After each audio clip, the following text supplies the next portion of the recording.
السلام عليكم ورحمة الله وبركاته. بسم الله والصلاة والسلام على رسول الله عليه أفضل الصلاة والسلام. بالنسبة للفيديو بتاع السعودية المتداول الأيام دي، أنا حجيت في 2015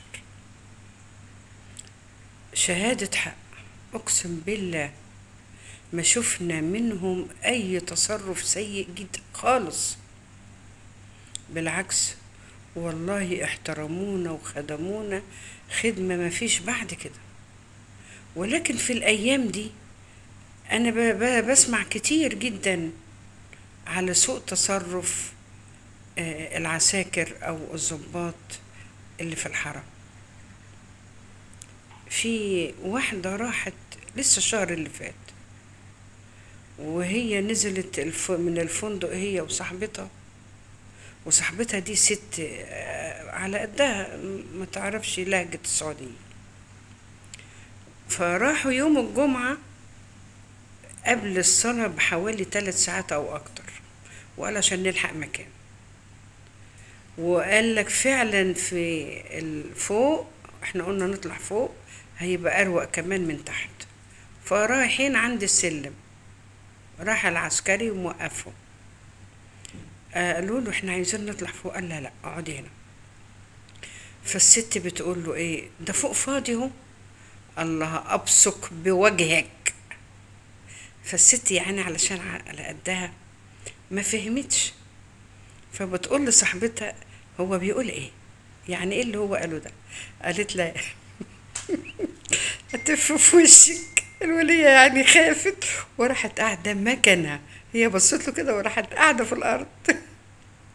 طبعا خدوا ضربة شمس، الجو هناك حر جدا، حر يعني، وجو وشهم مسبوغ بعيد عنكم، وعيت هي وصاحبتها بسبب أبصق بوجهك.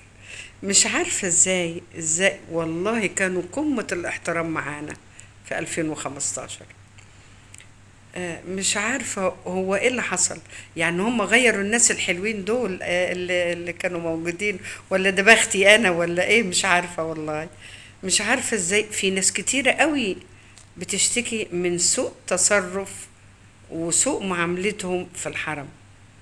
يعني ان هو يشد الست بالطريقة دي ويرميها في الارض بالشكل ده قدامنا، واحنا شفنا كل الفيديو ده، الناس كلها شافته والعالم كله شافه.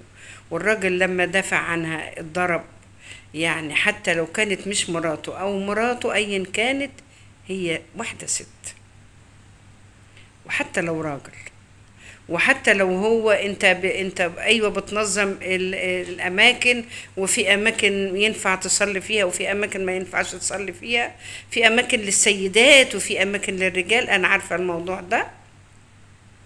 حتى لو انا رحت في مكان غلط وجهني، يعني انا برضو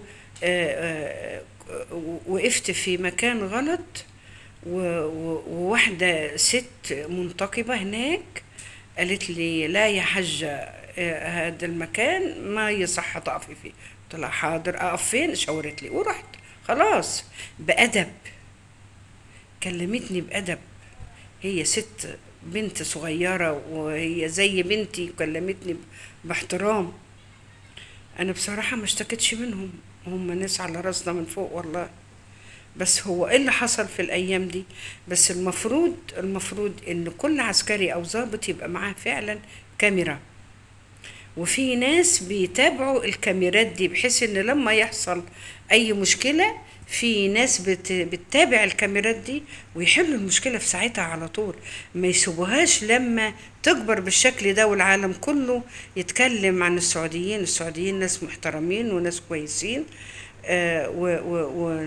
وما فيش اي دولة فيها الناس اللي فيها انبياء او شياطين. المصريين محترمين وقمة الادب والاحترام، الراجل كلمه بادب واحترام، لكن هو للاسف الشديد عامله معاملة سيئة جدا جدا.